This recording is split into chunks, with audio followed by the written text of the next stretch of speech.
Afirmação protestante.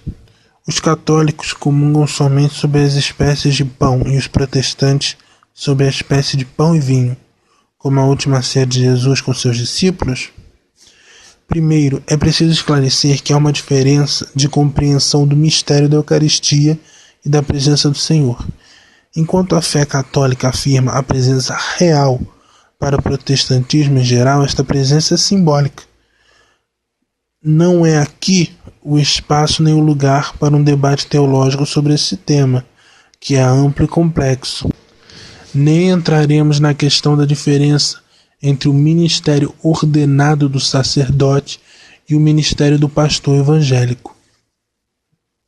Os evangelhos de São Paulo, ao descreverem a última ceia de Jesus, usam exclusivamente a palavra é.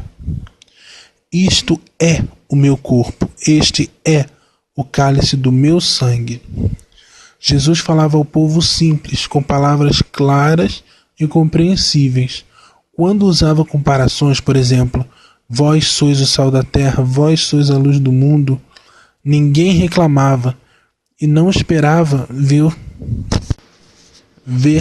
os apóstolos transformados em imagem de sal ou de luz. Quando, porém, Jesus disse: este é o pão que desceu do céu, se alguém comer deste pão viverá eternamente, e o pão que eu vos darei é a minha carne pela vida do mundo, os judeus interpretaram literalmente a afirmação e reclamaram: como pode este homem dar-nos de comer a sua carne? E Jesus reafirma: em verdade, eu vos digo, se não comerdes a carne do Filho do Homem e não beberdes o seu sangue, não tereis a vida em vós, pois a minha carne é verdadeira comida, e meu sangue a verdadeira bebida.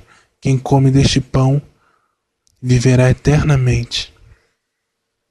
Até muitos discípulos entenderam assim, literalmente, e por isso murmuraram e se retiraram, dizendo: é dura tal linguagem, quem pode escutá-la?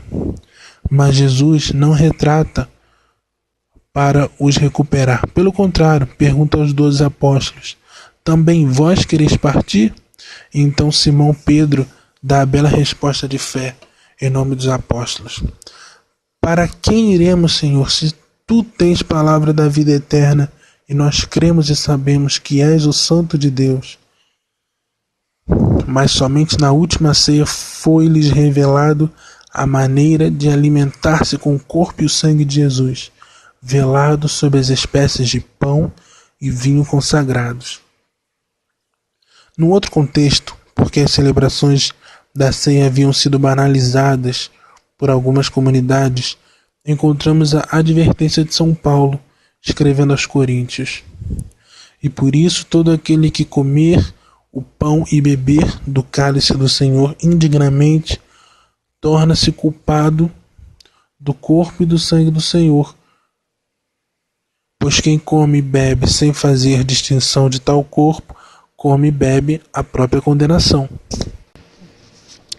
Na prática da recepção da Eucaristia sobre uma ou duas espécies, não existe uma diferença essencial.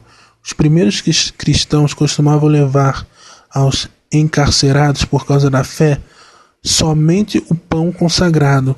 Quanto aos doentes que não conseguiam engolir a hóstia consagrada, a Igreja recomenda administrar algumas gotas do vinho consagrado, e em grupos menores e preparados ou em circunstâncias especiais, já é de praxe nas comunidades católicas a comunhão sob duas espécies. A Igreja vem recomendando aos fiéis católicos fazer sempre mais da participação presencial nas celebrações eucarísticas, o centro da sua vida de fé e da sua prática cristã.